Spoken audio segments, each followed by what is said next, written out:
سلف کے منہج کی پیروی میں عقیدے کی حفاظت ہے۔ قرآن اور حدیث اس میں عقیدے کی بہت ساری باتیں بیان کی گئی ہیں، لیکن اس کا صحیح مطلب لینے کے لیے ضروری ہے کہ ہم دیکھیں کہ سلف کا منہج کیا تھا، انہوں نے کیا مطلب لیا۔ قرآن کریم میں اللہ تعالیٰ فرماتا ہے فَإِنْ آمَنُوا بِمِثْلِ مَا آمَنْتُمْ بِهِ فَقَدِ اهْتَدَوْا، اے نبی، اے صحابہ، فَإِنْ آمَنُوا بِمِثْلِ مَا آمَنْتُمْ بِهِ، اگر یہ لوگ اہل کتاب ویسے ایمان لائیں جیسے تم ایمان لائے ہو تب یہ ہدایت پر ہیں۔ یہودیوں کے بارے میں، نصرانیوں کے بارے میں اللہ نے فرمایا کہ اگر یہ ویسے ایمان لائیں جیسے تم ایمان لائے ہو تو یہ ہدایت پر ہیں۔ وَإِن تَوَلَّوْا فَإِنَّمَا هُمْ فِي شِقَاقٍ، اور اگر یہ پیٹ پھیر کے نکل جائیں تو پھر یہ اختلاف میں پڑے ہوئے ہیں، یہ اس راستے سے بھٹکے ہوئے ہیں جس پر تم ہو۔ یہاں پر غور کریں، اللہ تعالیٰ نے کیا فرمایا؟ اگر یہود و نصارہ ویسے ایمان لائیں جیسے تم ایمان لائے ہو تو یہ ہدایت پر ہیں۔ معلوم ہوا کہ صحابہ کی طرح ایمان لانا ہدایت ہے۔ عقیدہ کس کی طرح ہونا چاہیے؟ صحابہ کی طرح۔ اگر وہ عقیدہ ہمارا نہیں ہے تو ہم اپنی عقل سے قرآن و سنت کا کچھ مطلب لے لیں، گمراہ ہو جائیں گے۔ مثال کے طور پر ایک طبقہ ہے جس نے عقیدہ اپنا بنایا کہ اللہ کے نبی صلی اللہ علیہ وسلم کی وفات نہیں ہوئی۔ آپ بتائیے، اگر آپ کو ثابت کرنا ہے کہ اللہ کے نبی صلی اللہ علیہ وسلم کی وفات ہوئی، آپ کے پاس دلیل کیا ہے؟ آپ قرآن بتا سکتے؟ قرآن میں کیا ہے؟ انک میت وانہم میتون، اے نبی آپ کو بھی موت آنی ہے اور یہ بھی مرنے والے ہیں جو آپ کے دشمن ہیں۔ تو آپ کو موت آئی آنے والی ہے؟ ہاں، قرآن میں کیا ہے؟ آپ کو آئی کا مطلب کیسے نازل کیسا ہوا؟ موت آئی تو نازل تو زندہ پر ہوا نا۔ آپ کو بھی موت آنی ہے یعنی آنے والی ہے، لیکن قرآن کی کوئی ایسی آیت پیش کر سکتے آپ کہ محمد صلی اللہ علیہ وسلم کی وفات ہو گئی؟ کیسے پیش کر سکتے ہیں؟ کیونکہ آپ ہی پہ تو قرآن نازل ہوا، آپ ہی پڑھ کے سنائیں۔ تو سارا قرآن وفات سے پہلے آیا، وفات ہو گئی قرآن میں کیسے ہو سکتا ہے؟ کوئی حدیث ایسی بتا سکتے کہ اللہ کے نبی صلی اللہ علیہ وسلم بولے میری وفات ہو گئی؟ ہاں، وفات ہو گئی کی کوئی حدیث بتا سکتے؟ نبی صلی اللہ علیہ وسلم کا قول بتا سکتے؟ نہیں۔ تو اگر آپ کو ثابت کرنا ہے کہ نبی صلی اللہ علیہ وسلم کی وفات ہو گئی تو کس کا قول لانا پڑے گا؟ صحابہ کا، جو اس موقع کے گواہ ہیں۔ ابو بکر صدیق رضی اللہ عنہ کا قول آپ کو معلوم ہے، کہا جب آپ کی وفات ہو گئی، حضرت عمر کہہ رہے تھے کہ نبی صلی اللہ علیہ وسلم کی وفات نہیں ہوئی، اتنا صدمے میں تھے۔ بعض اوقات صحیح بات بھی آدمی مانتا نہیں ہے شوق کی وجہ سے، جیسے کوئی آدمی ابھی آپ سے مل کے گیا ہو اور آپ کو خبر آئے کہ اس کی موت ہو گئی، آپ نہیں، ایسا ہو ہی نہیں سکتا، ابھی تو میرے ساتھ تھا، ہو ہی نہیں سکتا۔ تو بعض اوقات شوق کی وجہ سے آدمی صحیح بات کو بھی نہیں مانتا۔ یہی حال حضرت عمر کا ہوا تھا، کہا کہ ہو ہی نہیں سکتا آپ کی وفات ہوئی ہو۔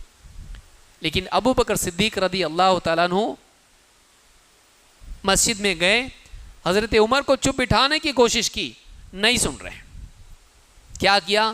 سیدھے ممبر پر چلے گئے، ممبر پر کھڑے ہو کے کہا الا من کان یعبد محمدا فإن محمدا قد مات، خبردار سن لو کہ جو محمد کی عبادت کرتا تھا وہ یہ جان لے کہ محمد صلی اللہ علیہ وسلم کی موت ہو گئی۔ ومن کان یعبد اللہ فإن اللہ حی لا یموت، اور جو اللہ کی عبادت کرتا تھا وہ یہ جان لے کہ اللہ تعالیٰ زندہ ہیں، اسے موت نہیں آتی، اسے موت نہیں آنے والی۔ جو شخص یہ مانتا، جو محمد صلی اللہ علیہ وسلم کی عبادت کرتا تھا، وہ جان لے کہ محمد صلی اللہ علیہ وسلم کی وفات ہو گئی۔ تو اگر کسی کو بتانا ہو کہ نبی صلی اللہ علیہ وسلم کی وفات ہو گئی، اس کو کس کا قول ذکر کرنا پڑے گا؟ اگر کوئی بولے ہم کو بس قرآن حدیث کافی ہے، اللہ کی بات رسول کی بات کافی ہے، یہ مسئلہ بتا سکتا ہے کہ وفات ہو گئی، کیا بتانا پڑے گا؟ کس کا قول بتانا پڑے گا؟ ابو بکر صدیق رضی اللہ تعالیٰ کا۔ اسی طرح سے ایک عقیدہ لوگوں کا ہے کہ نبی صلی اللہ علیہ وسلم عالم الغیب ہیں۔ دلیل میں کیا پیش کرتے ہیں وہ؟ نبی صلی اللہ علیہ وسلم نے ایسی بہت ساری خبریں بتائیں جو لوگوں کو معلوم نہیں تھی۔ آگے ہونے والے فلاں صحابی کے بارے میں بتایا، اس کے ہاتھ میں قیصر کسریٰ کے کنگن ہوں گے، خزانے اس کے ہاتھ میں آئیں گے۔ فلاں کے بارے میں ایسا بتایا، بدر کے بارے میں ایسا بتایا، فلاں یہاں مرا پڑا ہوگا، فلاں یہاں مرا پڑا ہوگا، بہت ساری باتیں بتائیں۔ اب ان احادیث کو دیکھ کر بعض لوگ یہ عقیدہ اخذ کرتے ہیں کہ اللہ کے نبی صلی اللہ علیہ وسلم کے پاس علم غیب تھا، جب تھا تبھی تو بتایا۔ اب آپ کیا کہیں گے؟ حدیث کا انکار کریں گے؟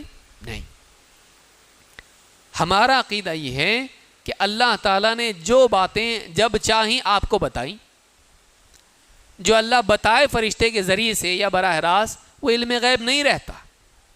بتائی ہوئی بات علم غیب نہیں رہتی ہے۔ ویسے ہی جیسے ہم کو معلوم ہے دجال آئے گا، ہم کو معلوم ہے جنت میں کیا ہے، ہم کو معلوم جہنم میں کیا ہے۔ جنت غیب میں ہے کہ نہیں؟ اور جہنم ہے کہ نہیں غیب میں؟ دیکھیں آپ لوگ، جنت جہنم نہیں تو غیب میں ہے وہ، لیکن ہم کو معلوم ہے اس میں کیا ہے، اور اس میں جنت میں کیا ہے، جنت میں کیا ہے، جہنم میں کیا ہے۔ لیکن کیا اس جاننے سے ہم عالم الغیب ہو گئے؟ کیوں؟ اس لیے کہ ہم کو کسی نے بتایا، ہم کو علماء نے بتایا، ان کو علماء نے ہوتے ہوتے نبی صلی اللہ علیہ وسلم نے بتایا۔ تو بتانے سے جب یہ معلوم ہوا تو علم غیب نہیں رہا۔ لیکن بعض لوگ یہ مانتے ہیں کہ نہیں، نبی صلی اللہ علیہ وسلم کو چھپی ہوئی باتیں ما کان و ما یکون کا علم تھا، علم غیب آپ کو تھا۔ حضرت عائشہ رضی اللہ تعالیٰ عنہ کا عقیدہ کیا تھا؟ اچھا، ان کے لیے کئی یعنی ولا اعلم الغیب یا اس طرح کی جو بھی آیتیں ان کے سامنے بیان کی جاتی ہیں، وہ کہتے ہیں وہ تواضع کے طور پر بولے آپ۔ جیسے کسی سے کہا جائے آپ تو بہت بڑے عالم ہیں، وہ کیا بولتا ہے؟ میں کہاں سے عالم ہوں، میں تو بس ایک طالب علم ہوں۔ تو بولے دیکھو، تواضع کے طور پر آدمی اپنے آپ کو کیا کرتا؟ انکار کرتا ہے۔ تو نبی صلی اللہ علیہ وسلم نے بھی جو کہا میں تو ایک بشر ہوں، یا میں غیب نہیں جانتا، وَلَوْ كُنْتُ أَعْلَمُ الْغَيْبَ لَاسْتَكْثَرْتُ مِنَ الْخَيْرِ، اگر میں غیب جانتا تو میں بہت ساری خیر حاصل کر لیتا۔ تو آپ نے جو انکار کیا ہے وہ تواضع کے طور پر ہیں۔ آپ کے پاس تھا علم غیب اور آپ بشر نہیں تھے، آپ نے جو کچھ کہا وہ بطور تواضع کہا ہے۔ اب کیا کہیں گے آپ؟ وہ کہتے ہیں کہ تمہارا بولنا غلط ہے، تم گستاخ ہو جاؤ گے اگر بولو گے۔ آپ صلی اللہ علیہ وسلم اپنے بارے میں بول دیں، آپ جو چاہے بولیں۔ جسے آدمی خود کہے، آپ کے دادا جان کہے میں تو ناچیز ہوں، اور پوتا اس کو بولے ناچیز ہے میرے دادا، ہاں چلے گا؟ یا آدمی کہے عاصی بندہ آثم، بعض لکھتے ہیں ایسا، میں گناہگار ہوں، میں کیا ہوں، کچھ بھی نہیں ہوں۔ تو کوئی آدمی پوتا ہی اس کا کہے، یا کوئی طالب علم کہے اپنے بڑوں سے کہے ہاں آپ گناہگار ہیں، آپ کچھ بھی نہیں ہو، تو اس کے لیے گستاخی ہو گئی، اس کے لیے بے ادبی ہے۔ وہ خود وہ بول سکتا، کہتے نبی صلی اللہ علیہ وسلم نے اپنے علم غیب کا جو انکار کیا بطور تواضع ہے، تو نہیں بول سکتا۔ اب آپ کیا کریں گے؟ وہ ساری آیتیں، ساری حدیثیں وہ تو تواضع کے طور پر ہے۔ اس کے لیے ضروری ہے کہ پھر آپ صحابہ کا عقیدہ بتائیں، صحابہ ایسا بولتے تھے کہ نہیں؟ کیا پھر وہ گستاخ تھے؟ حضرت عائشہ رضی اللہ تعالیٰ فرماتی ہیں من زعم انہ صلی اللہ علیہ وسلم یخبر بما یکون فی غد فقد اعظم علی اللہ الفریہ۔ حضرت عائشہ رضی اللہ تعالیٰ فرماتی ہیں جو آدمی اس بات کا دعویٰ کرے کہ اللہ کے نبی صلی اللہ علیہ وسلم کل کیا ہونے والا ہے بتا دیا کرتے تھے، کل کیا ہونے والا ہے بتا دیا کرتے تھے، اگر کوئی یہ دعویٰ کرے اس نے اللہ پر جھوٹ گھڑا۔ اس لیے کہ اللہ تعالیٰ فرماتا ہے قُلْ لَا يَعْلَمُ مَنْ فِي السَّمَاوَاتِ وَالْأَرْضِ الْغَيْبَ إِلَّا اللَّهُ قُلْ لَا يَعْلَمُ مَنْ فِي السَّمَاوَاتِ وَالْأَرْضِ الْغَيْبَ إِلَّا اللَّهُ، اے نبی آپ کہہ دیجئے آسمانوں میں اور زمین میں کوئی نہیں جو غیب جانتا ہو، ہاں اگر جانتا ہے تو صرف اللہ جانتا ہے۔ جانتا ہے تو کون جانتا ہے؟ صرف اللہ۔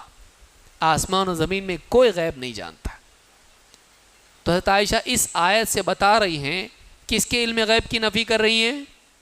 اللہ کے رسول صلی اللہ علیہ وسلم کی، تو یہ ہمارے لیے مددگار ہو جاتا ہے، ہمارے عقیدے کی حفاظت ہو جاتی ہے، ورنہ ہم بھی یہ سمجھیں گے کہ ہاں تواضع کے طور پر انکار کیا، ورنہ تھا آپ کے پاس علم غیب، کیوں؟ اس لیے کہ آپ نے آنے والی خبریں دیں۔ لیکن صحیح عقیدہ یہ ہے کہ آپ عالم الغیب نہیں تھے، لیکن اللہ جو آپ کو بتاتا، جب چاہے بتاتا، آپ بتا دیتے۔ تو ہمارے عقیدے کی حفاظت ہے سلف کے منہج کی، سلف کے اقوال اور سلف کی باتوں کو سیکھنے اور ان کو سمجھنے میں۔